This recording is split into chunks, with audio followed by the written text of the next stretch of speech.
Assalamualaikum warahmatullahi wabarakatuh. Alhamdulillahi rabbil alamin. Wassalatu wassalamu ala sayyidil mursalin. Wa ala alihi wa sahbihi ajma'in. Rabbi syarah li sadri wa yassir li amri. Wahlul uqdatam min lisani yafqahu qawli. Subhanaka la ilma lana illa ma 'allamtana. Innaka antal alimul hakim. Wala hawla wala quwwata illa billahil aliyyil azim. Syukur alhamdulillah bersua kembali kita untuk minggu ini di Manis FM. Dalam program Talaki Safinatun Najah menggunakan pakar kitab Safinatun Najah. Hari ini hari Jumaat setiap jam 6 petang kita akan sama-sama menimba ilmu pengetahuan dalam soal agama.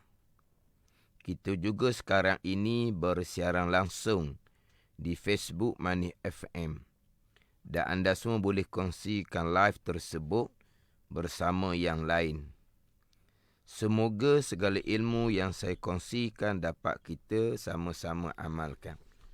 Jadi insya-Allah untuk minggu ini akan menyambung pembicaraan berkaitan dengan syarat istinja dengan menggunakan batu ataupun tisu. Menyambung pembicaraan syarat apabila istinja menggunakan batu ataupun tisu.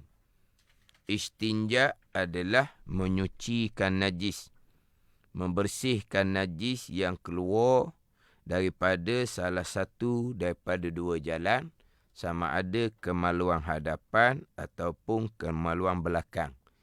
Yang mana istinja boleh menggunakan air dan istinja diharuskan, dibolehkan pada syariat Nabi SAW dengan menggunakan batu ataupun tisu walaupun dalam keadaan airnya banyak, dalam keadaan tidak ada sebarang keuzuran daripada menggunakan air, sekalipun syarak mengharuskan, membolehkan istinja menggunakan batu ataupun menggunakan tisu. Batu itu sunnah yang asal, tisu ni yang kita gunakan sekarang. Yang mana istinja dengan batu ni ataupun tiap-tiap benda yang kasar, yang suci, yang boleh menghilangkan air najis. Jadi yang semasa kita tisu lah. Tisu, kertas, kain, daun kayu. Dia bukan hanya batu ataupun tisu, tapi saya sebut yang pertama batu itu yang asal, yang kedua saya akan sebut tisu. Jadi istinja dengan batu ataupun tisu ini dia ada syarat-syarat dia. Jadi untuk minggu ini insya-Allah akan menyambung syarat untuk istinja dengan batu. Dia akan masuk kepada syarat yang kedua daripada 8 syarat. Kalau sidang pendengar mengguna pakar kitab Safinatun Najah edisi Jawi, muka surat 3 baris yang kelima daripada atas. Muka surat 3 baris kelima daripada atas. Qala al-muallifu rahimahullahu ta'ala wa nafa'ana bi'ulumihi amin wa an yunkiyal mahalla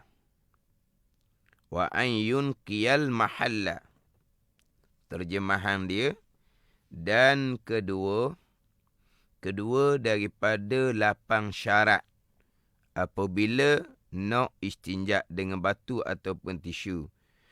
Membersihkan ia seseorang akan tempatnya.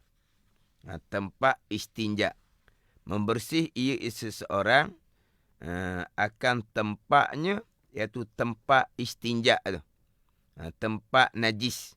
Tempat-tempat najis daripada safhah papan punggung dan juga hasyafah nanti akan dibicarakan. Jadi ini syarat yang kedua daripada 8 syarat.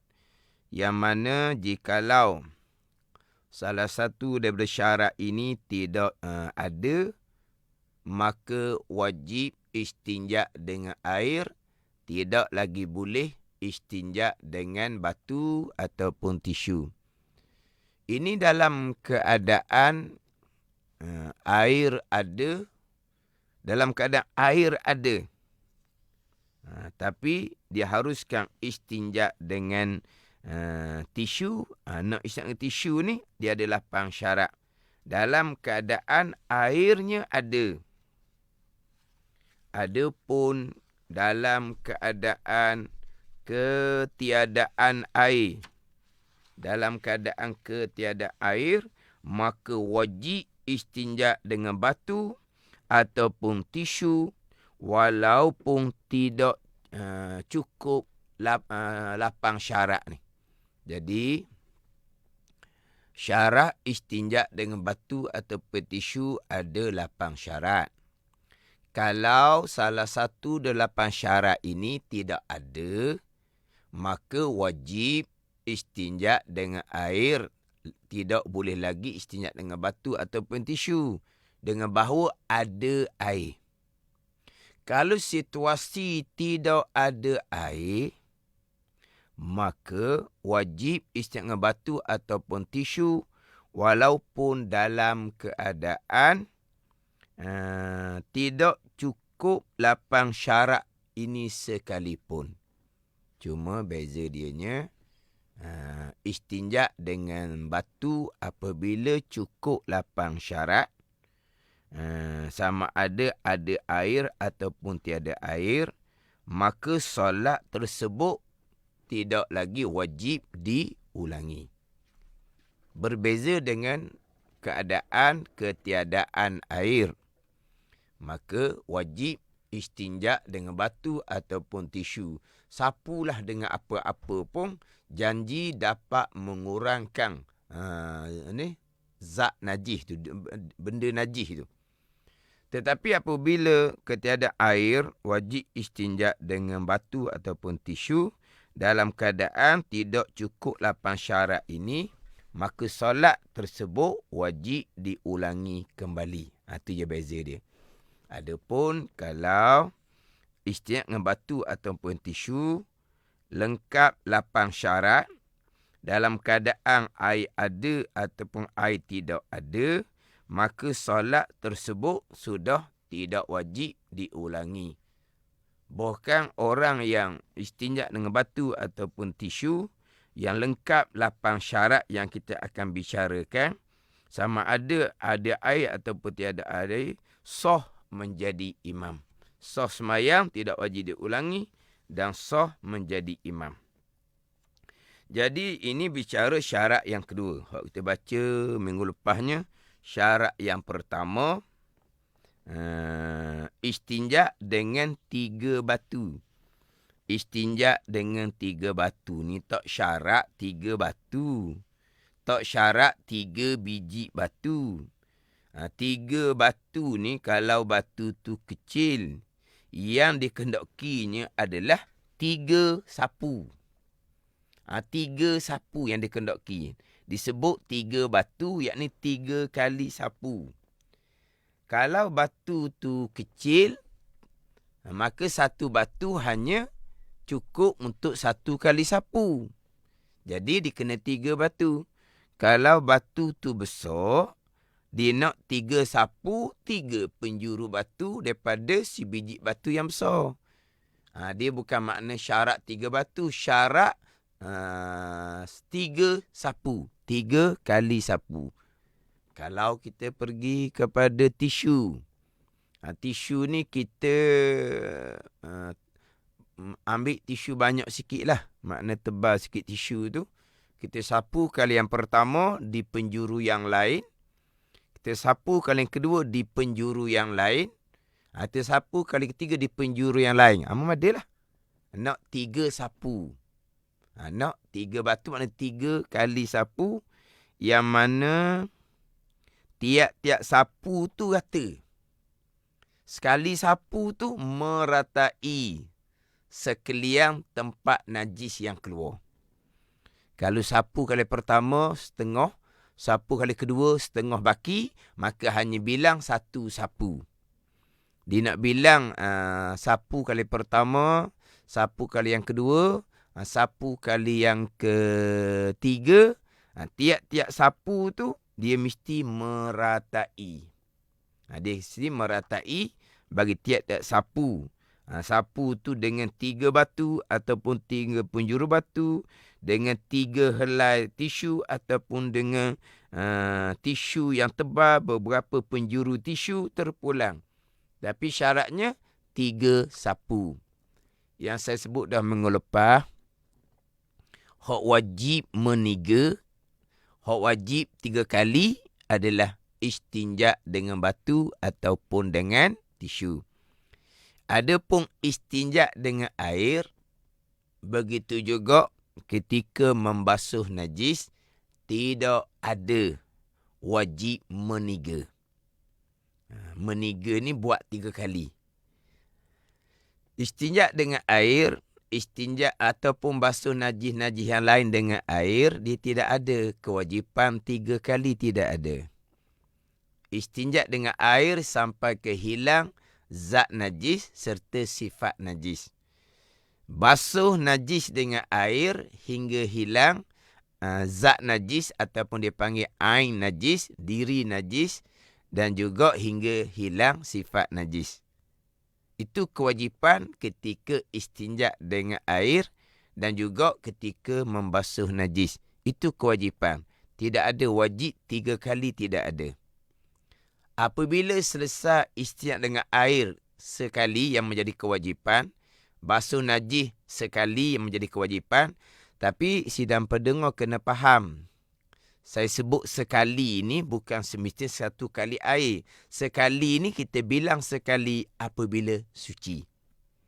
Hilang segala zat najis, ain najis, sifat najis, bilang sekali beres. Selesai kewajipan istinja dengan air sekali, selesai kewajipan basuh najis sekali, kemudian barulah sunat meniga. Kemudian barulah sunat meniga. Jadi kena ingatlah, tidak ada wajib meniga, melainkan istinja dengan batu ataupun dengan tisu. Istinja dengan batu ataupun dengan tisu, maka dia wajib dengan 3 sapu. Wajib dengan 3 sapu apabila istinja dengan batu ataupun dengan tisu. Itu syarat yang pertama yang dibicara minggu lepas. Ini masuk syarat yang kedua. Syarat yang kedua, membersih ia akan tempatnya tempat istinja. Membersih ia akan tempat istinja. Bersih-bersih di sini, bersih ni bukan seperti bersih ketika menggunakan air. Bersih di sini bukan seperti ketika menggunakan air. Bersih ketika menggunakan air ni, hilang dia punya zat dan hilang dia punya segala sifat. Sama ada bau, warna ataupun rasa. Adapun bersih ketika istinja dengan batu ataupun tisu ini, bersih sekira-kira hilang ain najis, hilang zat najis, hanya tinggal sifat umpama bau contohnya, yang memang tidak akan hilang sifat dengan menggunakan batu ataupun menggunakan tisu. Jadi ketika istinja dengan air. Sama hukum dengan membasuh najis. Sama hukum dengan membasuh najis. Nak panggil bersih suci adalah sampai kehilang dia punya sifat. Sampai hilang dia punya sifat, maka dihukumkan bersih, dihukumkan suci. Adapun pada pembicaraan istinja dengan batu ataupun tisu ini, bersih tempat, apa makna bersih?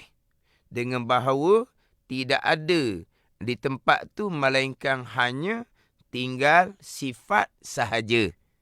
Yang mana sifat tu memang tidak boleh, batu ataupun tisu memang tidak boleh menghilangkan sifat. Dia panggil bersih dah tu. Dia panggil bersih dah. Faham tak ni? Dengan bahawa di tempat istinja dengan batu dan tisu itu ada lagi sifat. Contohnya ada lagi bau, sudah dipanggil bersih. Faham tak ni? Sebab itulah afdal istinja dengan air daripada istinja dengan batu ataupun tisu. Kita dah bicara dah dahulunya. Yang paling afdal adalah istinja dengan tisu, dengan batu ataupun tisu, kemudian diiringi dengan air. Itu hak nombor 1. Ada pun menggunakan air sahaja, nombor 2. Menggunakan tisu saja, nombor 3. Kenapa afdal menggunakan air daripada tisu, daripada batu ataupun tisu? Kerana menggunakan air, dia menghilangkan ain serta dengan kesan-kesan najis. Kesan-kesan najis. Adapun istinja dengan batu ataupun tisu, dia hanya boleh menghilangkan ain najis, zat diri najis. Asar kesan najis umpama bau memang tidak dapat dihilangkan. Sebab tu afdal istinja menggunakan air daripada menggunakan batu ataupun tisu. Tapi yang afdal sungguhnya menggunakan batu ataupun tisu, kemudian barulah diiringi dengan menggunakan air. Itu paling afdal. Cuma saya nak sentuh sedikit di sini.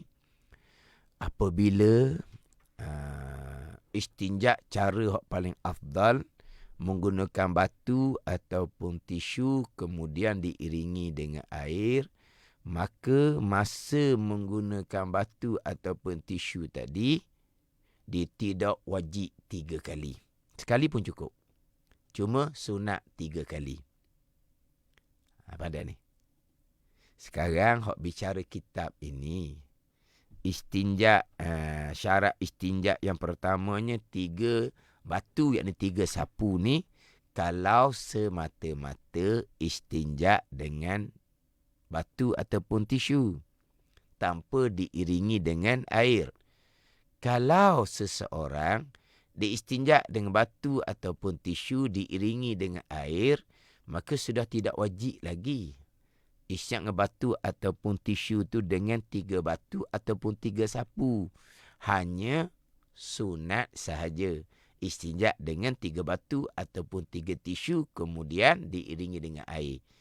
Yang mana wajib 3 batu ataupun 3 tisu ataupun 3 sapu tadi ni, wajib 3 jikalau hanya istinja menggunakan batu ataupun tisu tanpa diiringi dengan air. Kemudian istinja dengan batu ataupun tisu diiringi dengan air, hak ni hak afdal. Tak syarat melengkapi 8 syarat ni. Faham tak ni? Tak syarat melengkapi hak 8 syarat ni. Yang mana kena lengkap 8 syarat ni. Kalau tidak ada satu dari 8 syarat, maka wajib menggunakan air. Hak ni pada persoalan nak istinja dengan batu atau tisu semata-mata. Kalau cara yang paling afdal menggunakan batu ataupun tisu diiringi dengan air, Selain daripada tak wajib dah 3 batu ataupun 3 tisu, hanya tinggal hukum sunat 3 batu ataupun 3 tisu, dan juga tak syarat lengkap ke 8 syarat ni. Sebab dia bukan hanya terhenti pada istinja dengan batu ataupun dengan tisu. Yang wajib kena lengkap 8 syarat ni apabila istinja terhenti hanya pada menggunakan batu ataupun tisu yang tidak lagi diiringi dengan air. Kalau cara afdal, batu ataupun tisu diiringi dengan air, tidak wajib 3 batu ataupun 3 tisu, dan tidak kata wajib lengkap ke 8 syarat. Itu sidang pendengar boleh faham tak tu? Ke nampak macam berpusing-pusing sikit tu. Macam berpusing-pusing sedikit tu. Saya balik tadi pada bicara yang paling afdal istinja adalah menggunakan batu ataupun tisu, kemudian diiringi dengan air. Nombor 2, air sahaja. Nombor 3, batu ataupun tisu sahaja. Apabila istinja ni menggunakan cara hot nombor 1, menggunakan batu ataupun tisu diiringi dengan air, maka ke 8 syarat yang kita bicara sekarang tak wajib lagi lengkap. Tak wajib lagi lengkap ke 8 syarat ni. Bahkan syarat yang pertama dari 8 syarat istinja batu ni wajib dengan 3 batu, 3 tisu ataupun 3 sapuan, tak wajib lagi dah 3. Sunat 3. Kalau sapu sekali tak apa dah. Sapu dengan batu sekali, sapu dengan tisu sekali, kemudian terus berpindah kepada air. Sudah dapat istinja hak paling afdal, iaitu batu, tisu, kemudian diiringi dengan air. Hak kata wajib lengkapkan 8 syarat ni apabila istinja hanya semata-mata menggunakan batu ataupun tisu yang tidak diiringi dengan air. Kemudian saya sebut tadi antara menggunakan air sahaja, menggunakan tisu sahaja, antara dua, memanglah afdal menggunakan air sahaja. Sebab air dia boleh menghilangkan air najis dan air boleh menghilangkan kesan najis. Adapun istinja dengan batu, dia hanya boleh menghilangkan air najis, tidak boleh menghilangkan kesan najis umpama bau. Sebab itulah bila bicara syarat yang kedua ini bahawa bersih, bahawa membersih ia akan tempatnya. Membersih ia istinja dengan batu ni akan tempatnya. Akan tempat istinja, tempat keluar najis tu. Syarat membersihkan. Bersih ni macam mana? Sama dengan bersih menggunakan air? Ada sama. Bersih menggunakan air ni sampai ke hilang dia punya asar, kesan, sifat najis umpama bau. Adapun bersih ni sebuah istinja dengan batu ataupun tisu ni masih lagi ada asar, ada kesan umpama bau, dipanggil bersih dah. Yang mana habis dah kita sapu dah macam mana pun tak hilang dah dia punya kesan umpama bau tu, melainkan kena menggunakan air. Maka dipanggil bersih dah. Dipanggil bersih dah. Jadi bersih tak bersih pun bererti di tempat istinja tu masih lagi ada dipanggil kesan sifat najis umpama bau. Faham tak ni? Tapi untuk sembahyang sah. Untuk sembahyang sah. Ni. Faham tak ni? Untuk sembahyang sah. Tetapi sebenar-benarnya pada kawasan istinja dengan batu ataupun tisu itu masih lagi ada kesan najis. Tetapi untuk sembahyang sah. Tetapi masih lagi ada kesan najis. Apabila di tempat istinja dengan batu ataupun tisu tu masih lagi ada kesan najis, maka yang istinja dengan tisu ini dia tidak boleh. Umpama dia pijak anggota kaki contohnya, orang yang sedang semayang di sebelah dia, dia tidak boleh pijak umpama pakaian orang semayang yang terhulur yang ada di sebelah dia. Sebab kalau dia pijak anggota umpama kaki orang yang sebelah dia, ataupun umpama kain yang terhulur orang sebelah dia, berarti orang sebelah dia telah menanggung najis. Najis mana? Tu di tempat istinja dengan batu atau tisu, masih lagi ada kesan najis, walaupun yang istinja tadi sah dah semayang. Pada satu pandangan. Pada satu pandangan. Pada satu pandangan yang lain, apabila kesan najis yang ada di kawasan istinja tadi tidak menghalang diri sendiri daripada sah semayang, lebih-lebih lagi tidak menyebabkan orang lain jadi terhalang daripada sah semayang, apabila orang istinja dengan batu atau tisu ni pijak kaki dia atau pijak pakaian dia. Faham tak ni? Ni kena pelan-pelan. Tak apalah. Kalau untuk 1 minggu 1 syarat pun tak apalah. 1 minggu 1 syarat pun tak apa. Syarat yang kedua, ni saya ulang balik. Bahawa membersih ia akan tempat istinja. Membersih di sini, dia tidak akan sama dengan istinja dengan air. Istinja dengan air memang hilang air najis dan hilang kesan najis. Kesan apa? Sifat najis umpama bau. Adapun istinja dengan batu ataupun tisu, dia hanya boleh menghilangkan air najis. Tetapi kesan najis ni tak akan hilang habis. Bau hok kuat sangat tu hilanglah. Tapi baunya masih lagi ada sedikit-sedikit. Maka dipanggil bersih dah. Tapi bererti di kawasan istinja dengan batu ataupun tisu tadi, maknanya masih lagi ada kesan najis, sifat najis, bau najis. Maknanya dikira macam najis lagi. Najis lagi lah. Walaupun sah semayang seumpama tu. Jadi apabila pada diri seseorang masih lagi ada kesan najis, jadi seseorang yang istinja dengan batu atau tisu ni, dia tidak boleh pijak umpama kaki orang sebelah yang sedang solat. Tidak boleh pijak kain yang terhulur daripada orang yang solat sebelah. Sebab di tubuh dia kira-kira masih lagi ada kesan najis. Kalau dipijak orang sebelah, dipijak pakaian orang sebelah, maka orang sebelah jadi menanggung najis.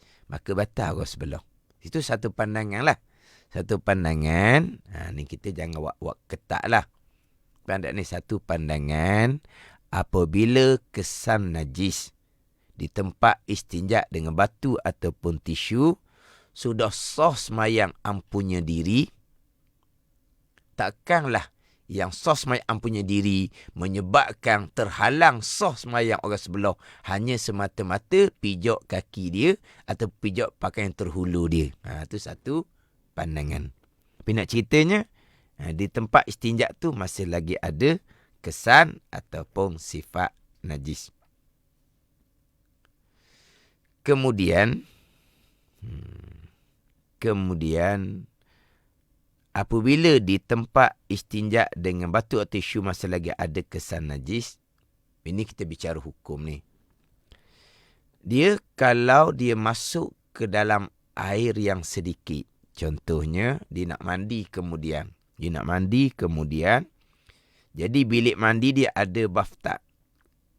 Bathtub ni saya tak tahulah dia punya keluasan dia luas mana. Air di dalam bathtub tu mencukupi 2 koloh ataupun tidak, saya tak tahulah. Kita fardu takdir. Kita letak fardu takdir.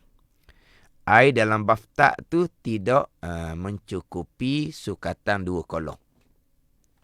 Sukatan 2 koloh ni Dia ada sukatan dia lah. Dalam kitab kita ni ada bicara ke tidak, mungkin tidak ada bicara lah. Hak berkaitan dengan hak sukatan dua koloh tu. Jadi ada dalam kitab kita ni. Hak air banyak, air sedikit tu. Air banyak, 2 koloh. Air sedikit, tak sampai 2 koloh. Cuma dalam kitab kita ni hanya bicara berkaitan dengan bekah tu luah mana. Orang sekarang ni dia lebih kepada bicara sukatan 2 koloh ni air ada berapa liter. Itu biasanya lah. Saya pun lupa berapa liter. Dalam 200 liter lebih lah. Saya pun lupalah berapa liter tu. Tak apalah waktunya. Fardu takdir lah. Kita letaklah air bathtub yang dia masuk nak mandi tu memang tidak sampai 2 koloh. Tidak sampai 2 koloh. Maka apabila air tu tak sampai 2 koloh, orang yang istinja dengan tisu, batu ataupun tisu tadi, dia masuk dalam air tu. Beserta dengan ada kesan najis di tempat istinja tadi, maka air yang tak sampai 2 koloh serta-merta dihukumkan najis. Kerana najis datang ke atas air yang tidak sampai 2 koloh. Faham dah ni? Dia istinja dengan batu, dengan tisu, bersih. Bersih tempat tu. Bersih ni bukan makna bersih macam istinja dengan air. Dia tetap ada kesan najis umpama bau. Mana kira-kiranya najis tu masih lagi ada. Tapi sah sembahyang dia, bukan sah jadi imam.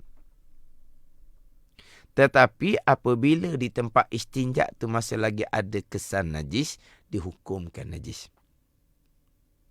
Kemudian apabila dihukumkan najis, orang yang istinja dengan batu ataupun tisu tadi ni, dia masuk ke dalam bathtub, dalam bilik mandi dia, yang saya letak fardu takdirnya, air dalam bathtub tu tak sampai 2 koloh.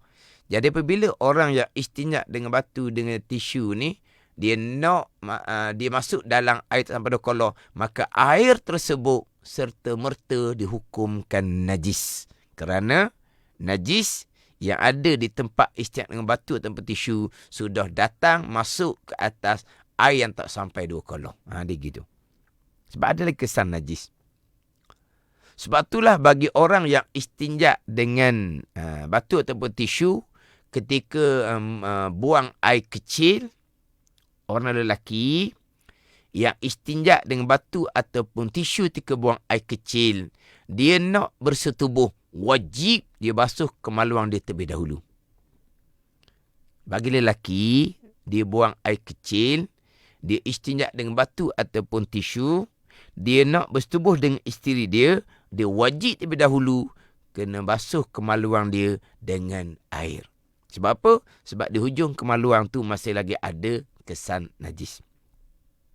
Jadi bersih-bersih ni, syarat yang kedua ni bersih, tempat istinja dengan batu ataupun tisu ni bersih sekodar. Sekodar hilang dengan batu ataupun tisu yang hanya boleh menghilangkan air najis dan boleh menghilangkan kesan najis yang besar lah. Tapi kesan najis yang ringan tu macam bau masih lagi ada. Sebab tu kata afdal istinja dengan air daripada menggunakan tisu. Kemudian dia sudah menggunakan 3 batu, 3 tisu ataupun 3 sapuan. Sapu tu, dia kira 3 sapu. Balik pada syarat yang pertama. Dia sudah menggunakan 3 batu ataupun 3 tisu.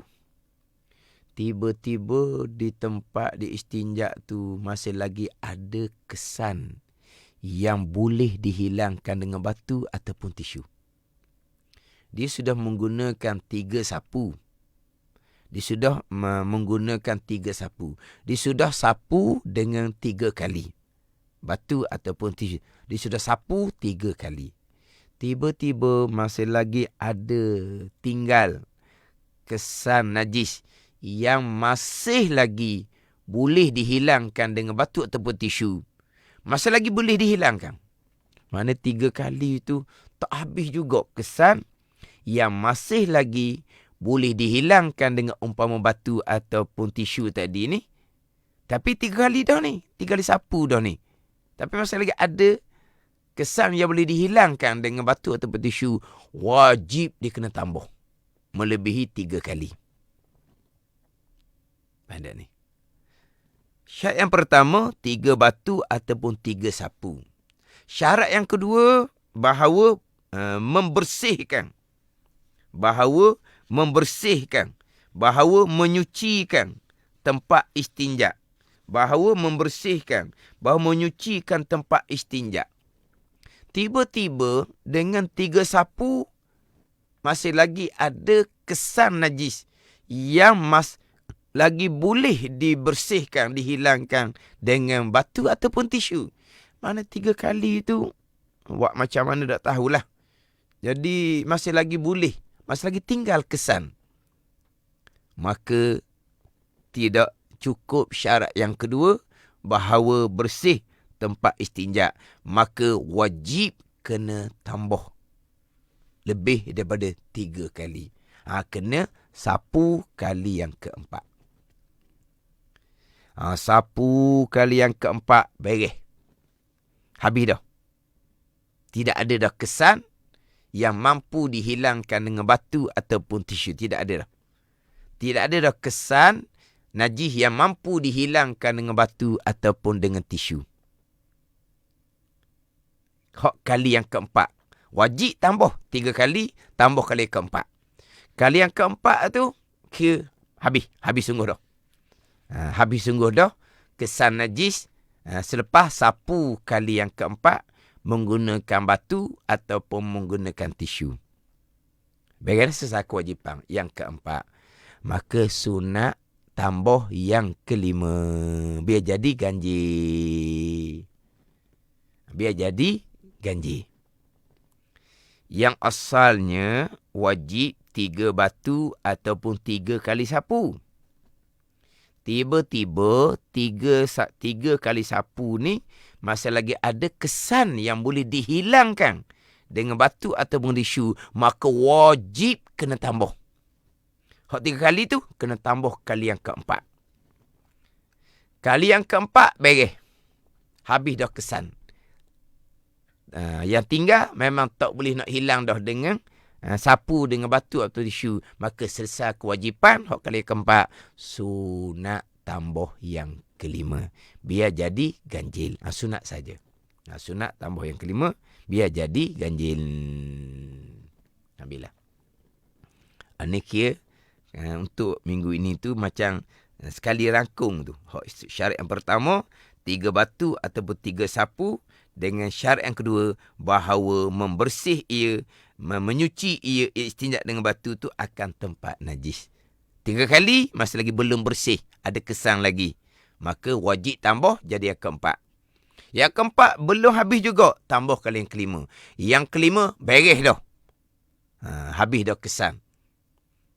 Yang ada kesan pun hanya mampu dihilangkan dengan air sahaja. Maka selesai 5 kali. Jangan tambah yang ke-6 pula. Sebab 5 kali tu ganjil. Ini 2. Bicara minggu ini syarat yang kedua daripada 8 syarat. Bahawa membersih ia akan tempat istinja. Tapi saya undur juga kepada syarat yang pertama.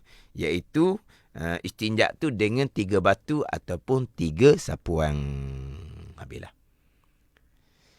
Dengan masa ada sedikit lagi ni. Masa ada sikit lagi. Saya pun tak sempatlah nak masuk untuk syarat yang ketiga tu. Masa ada sedikit lagi. Saya dah ulang-ulang. Batu, tisu yang menghilangkan kesan najis. Air yang menghilangkan licin kesan najis. Batu, tisu dia menghilangkan air najis dan kesan najis yang kasar-kasar lah. Kesan najis sikit-sikit itu tak mampu dihilangkan dengan batu ataupun dengan tisu. Adapun menggunakan air yang lebih afdal, dia boleh menghilangkan air najis dan menghilangkan sekalian kesan najis, termasuk umpama bau. Faham tak sidang pendengar? Ni saya nak pergi pada bicara, dahulu kita bicara rukun iman ke-6, dah ingat tak? Hak qada qadar. Jadi saya dah ulang ni, apa panggil ni? Makhluk belaka ni. Batu, tisu menghilangkan air najis. Air menghilangkan air najis dan kesan najis. Batu, tisu menghilangkan air najis dan sebarang ada kesan najis. Nak menghilangkan sekalian kesan najis adalah menggunakan air. Airlah yang boleh menghilangkan sekalian kesan najis. Ini semua dipanggil isnad majazi. Sandar sementara kepada asbab sama ada batu, tisu ataupun air. Tapi hakikinya yang menghilangkan air najis, yang menghilangkan kesan najis adalah perbuatan Allah Subhanahu wa ta'ala. Makhluk tak bekas sama sekali. Makhluk tu batu, makhluk tu tisu, makhluk tu air. Dia tidak boleh menghilangkan air najis, tidak boleh menghilangkan kesan najis. Hilang air najis, hilang kesan najis adalah perbuatan Allah Subhanahu wa ta'ala. Ni kita bicara rukun yang ke-6 terdahulu panjang tu. Yang berlaku semuanya qadar perbuatan Allah. Itu hakiki pegangan. Yang saya duk bicara hukum fiqh ni, ini disebut sebagai bicara asbab. Mana bercakap asbab, jelas menyandarkan kepada asbab, ni sebuah percakapan tidak salah. Menyandarkan batu, tisu, menghilangkan air najis. Kesan najis, menghilangkan sedikit. Nak hilang habis kesan najis, adalah menggunakan air. Air yang boleh menghilangkan sekarang kesan najis. Ini semua adalah sebut, cakap, sandar, kata kepada asbab. Tidak salah. Pegangan kita tetap dah. Hilang air najis, hilang kesan najis adalah perbuatan Allah Subhanahu wa ta'ala. Jadi oleh kerana masih ada sedikit, saya nak peringat kembali hak bicara hak rukun iman ke-6 terdahulu. Yang berlaku semuanya adalah perbuatan Allah.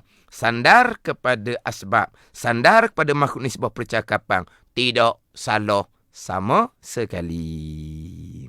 Alhamdulillah. Jadi untuk minggu hadapan, insya-Allah saya akan menyambung syarat yang ketiga. Wa alla yajufan najisu.